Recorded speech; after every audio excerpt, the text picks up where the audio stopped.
কারণ চুরির বিষয়টি মালদা টাউন স্টেশনে গৌড় এক্সপ্রেস ট্রেন ঢোকার কিছুক্ষণ আগেই যাত্রীদের নজরে আসে।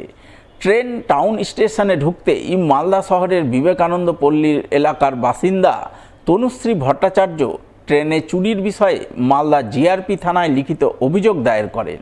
তার বক্তব্য, তিনি সহ তার স্বামী রবিবার রাতে কলকাতা থেকে গৌড় এক্সপ্রেস ট্রেন ধরে মালদার উদ্দেশ্যে যাত্রা করেন। ভোর ৩টা নাগাদ তিনি তার হ্যান্ডব্যাগ আগলে রেখেছিলেন, এরপর ঘুমিয়ে পড়েন। সকালে ঘুম ভাঙার পর দেখতে পান তার হ্যান্ডব্যাগটি নেই।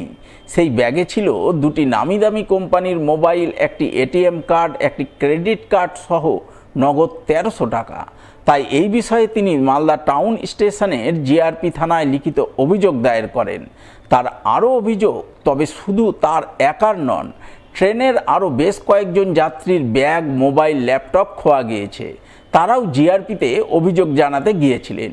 গৌড় এক্সপ্রেসের মতো ট্রেনের এসি কামরায় এই ধরনের চুরির ঘটনা তারা মেনে নিতে পারছেন না।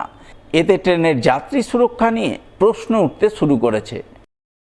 এসি টুটার একটু কামরাতে ছিলাম, তো রাত্রি ৩টা সোয়া ৩টা পর্যন্ত আমি জেগেই ছিলাম। টয়লেট থেকে আসার পর শুয়েছি, তখন দেখলাম যে বেশ কিছু লোকজন উঠল। এবার তারপর আমি লোয়ার বাড়তে ছিলাম। এবার সেখানে কিছুক্ষণ পরে হয়তো আমার চোখ লেগে গেছে, তারপরে আর জানতে পারিনি। তো যখন ট্রেন মালদা স্টেশনে ঢোকে ঠিক 6টার দিকে যে ঘুম ভাঙে আমার, তো সেখানে দেখি যে ঘুম থেকে উঠে নিয়ে দেখি যে ব্যাগটার দিকে খেয়াল করি, ব্যাগটা নেই।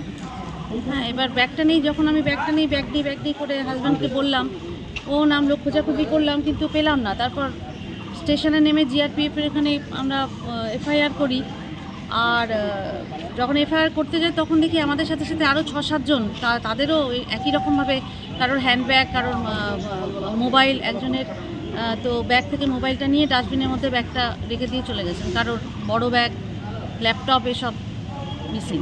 এই ধরনের ঘটনা বারবার ঘটাটা খুব একটা ভালো নয় আর কি। যাত্রী সুরক্ষা তাহলে কোথায়? যাত্রী সুরক্ষার ব্যাপারটা তো অবশ্যই আসছে।